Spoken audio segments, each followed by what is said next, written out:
Files. No. Media. I lived, I died, and now I sleep. And in my sleep I dream.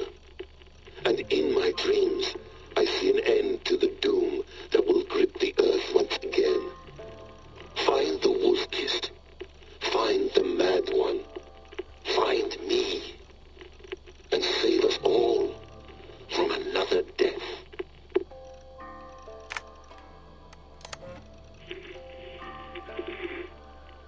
Layla, thought you might be interested in this. Conversations that Bex and I had with Desmond back in 2012. December, I think. Just candid talks, that's all. We didn't square any circles or write any beat poetry. But he did have some interesting insights into his time in the Animus and what it means to be an assassin. Anyway, have a listen. You might find you and he had similar experiences. So, well, let me know what you think. Unless it's to tell me I sound like a total prat in these recordings. If that's the case, just say nothing. I mean, I did have a slight cold at the time I recorded these. That's probably why I sound odd. Anyway, okay, I'm done anyway. So, turn off. Turn off. Oh, it's actually just a button. Sorry, here we go. I don't know why Sean would say that. Specifically because he's supposed to be, like, one of the tech guys. Okay. No, come on, Sean. Turn that thing off. Oh, hold on. I like what you said there. I want to get this for posterity. Say it again, nice and loud. Seriously? Sure, come on. If nothing else, it'll give me leverage with your old man. Ah, that's your angle. Nice.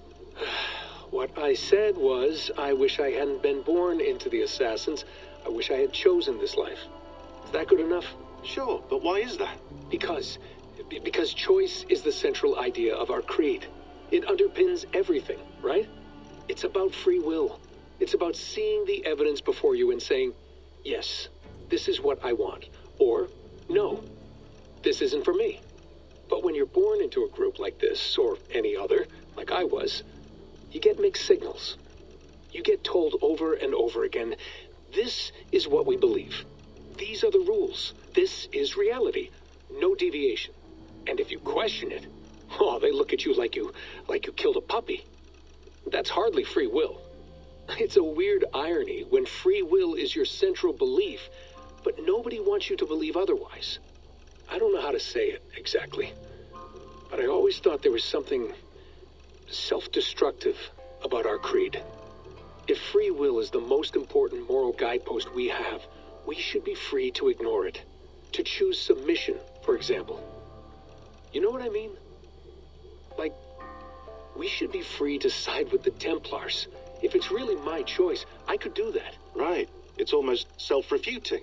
A democracy could democratically elect a dictator or choose to get rid of democracy altogether. Within our creed is the seed of its own destruction. That's what makes it powerful, I think. And fragile. Right. The more freedom you have, the more risky it is, you know? Anyway, my dad has mellowed over the years, but he was strict when we lived on the farm. He ran a tight ship. I never got the impression that I was free to choose my path forward. Our creed, our tenets, they were drilled into my head.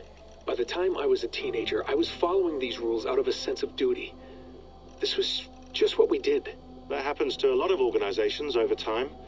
The stagnation sets in, you know? The fundamentalism. Yeah.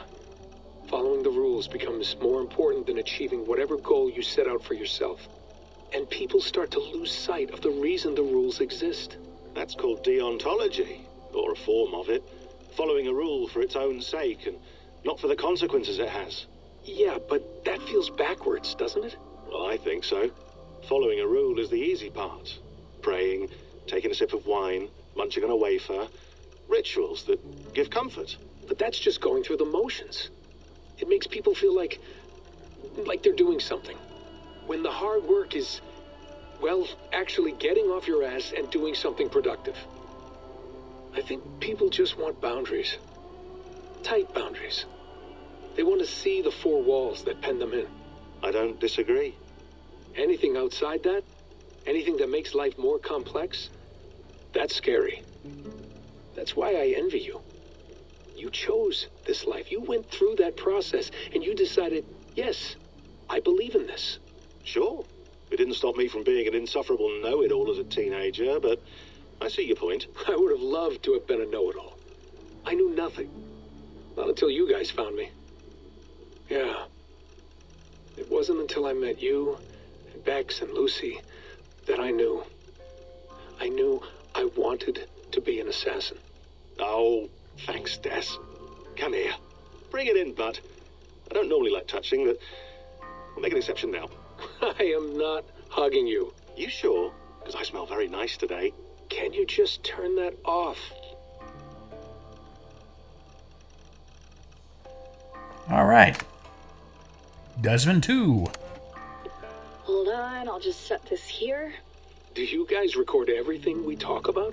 Not everything, but you've been using the Animus so much, I thought this was a good chance to learn some things about prolonged exposure. So I'm your guinea pig. No, my guinea pigs are all dead. The Animus was too much for them to handle. Cute. Can I ask you about the bleeding effect? Any recent flashes? Any memories resurfacing? Yeah, the usual things. Ghost images of Altair and Ezio a few times a day. Nothing intrusive, just brief moments. They pass quickly, almost without me noticing. Like a figure in the corner of my eye. Or remembering a dream from the night before. I did have one extended hallucination a few days ago. It was Ezio. He was older, around the time he left Cappadocia. He was standing on the deck of a ship, alone. And through him, I could feel an intense regret or guilt. And it felt to me like he'd had a loss of faith in himself, in the creed, like he couldn't keep it up. Couldn't stay true to his ideals.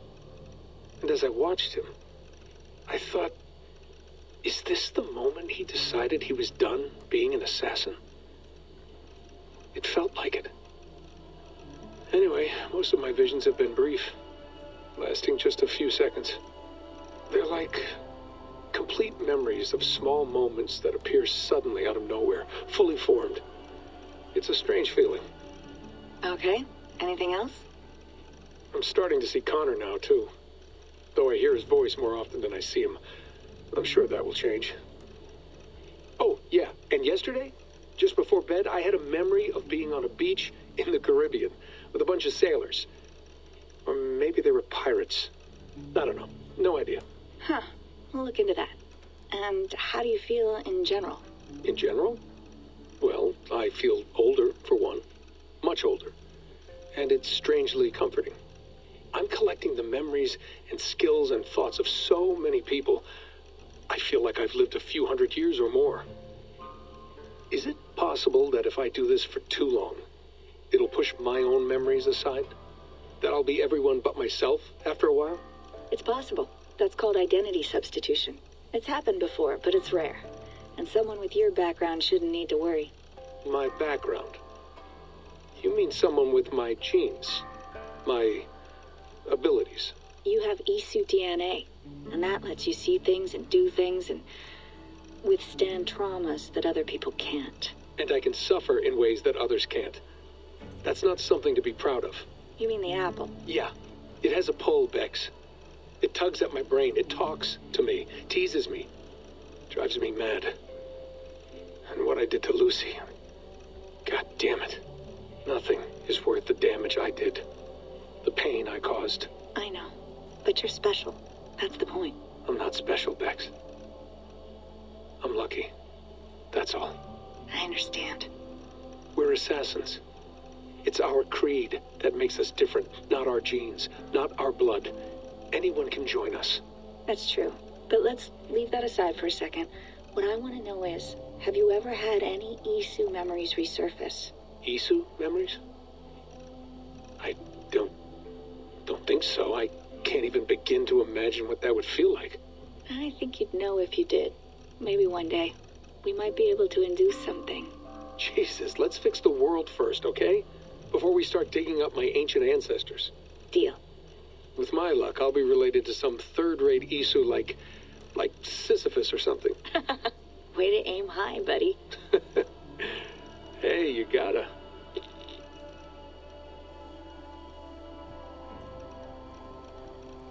All right, well. I like Desmond. I was hoping for more of him. What's in the trash? Alright. My name is Layla Hassan. I was a friend and colleague of Victoria's, both at Abstergo and our subsequent freelance careers. And all the time I knew and worked with your daughter, she always I was always struck by her limitless intelligence, her humor, and her ability to focus, even in times of great stress. She was an inspiration, not just to me, but to all those who worked with her. I'm writing you now with the hope of shedding some light on the circumstances of her death. I realize it must be strange to receive a letter out of the blue from someone whose name you've probably never heard, offering to explain the tragic loss of one so dear, but if you'll allow me, I will try. I was with your daughter the moments leading up to the unfortunate incidents that took her life. In fact, I am partly to blame for...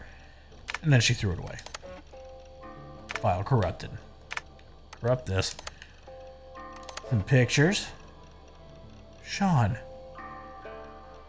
Rebecca. Animus. Pretty lights. Other pretty lights. Pretty lights with some lawn chairs. Dead body. Larger view of dead body.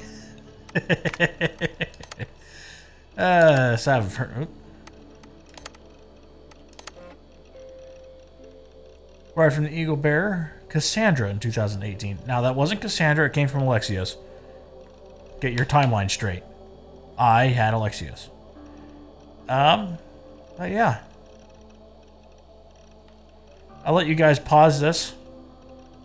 Something something, Isu lifespan, something something, bears DNA, replication, broad scale, wireless energy, lattice, Alethea. I'll read that at some point. The Messengers. I have not read these yet, so I will read them at some point. I didn't read them in the other episodes either, so I figured I might as well just do some continuity. Oh yeah, I'll log out here. And talk to Sean. And then I think that'll be it. Hello, Layla. Sean, what do you make of the grave out there? Well, it overturns a few hundred years of scholarship about the first Europeans to set foot in North America. Apart from that, it's just a bunch of muddy bones, isn't it? Can we talk about this thing on my neck for a second? Ah, the mood stabilizer. Yes. It's not harmful, is it? I mean, I feel good, but I want to make sure there's no side effects. There shouldn't be. It's only blocking outside signals, a passive effect, so the staff doesn't, you know, mess with you. Sean, what happened last year, I had no control over that. I tried to resist. I understand. And your old team, maybe they don't. But we've seen that sort of thing before. Still, if you want to work with us and get to the bottom of why the world is about to end for the second time in 8 years, then you wear that thing until we say otherwise. William's orders. I know. It's not a problem. It's just a few more weeks, yeah? Just until we figure this out. You're right. I know you're right. All right, well. He's right. You know. Well, yeah, that's basically everything that was missing between the next episode and 2 episodes ago. So I'm just going to go ahead Please and... enjoy your stay. Remember, all the garbage must be packed out, and please water the plants once a day. Yeah, I won't remember that. Yeah, that's, hold on. Would love to play around, but I have bigger things on my mind. Yeah, that's basically it for me. You know, the only other thing I can do is... Well, I can't really climb that, can I? Can I climb the house? It's not going to let me. Hold on. Let me in there. Nope. Well, yeah, that's gonna be it for me. Hopefully this finishes up the issues I was having, or will have. I think the next 3 episodes, or next 2 episodes, I think, are just me kind of trying to fix what I did wrong. You know.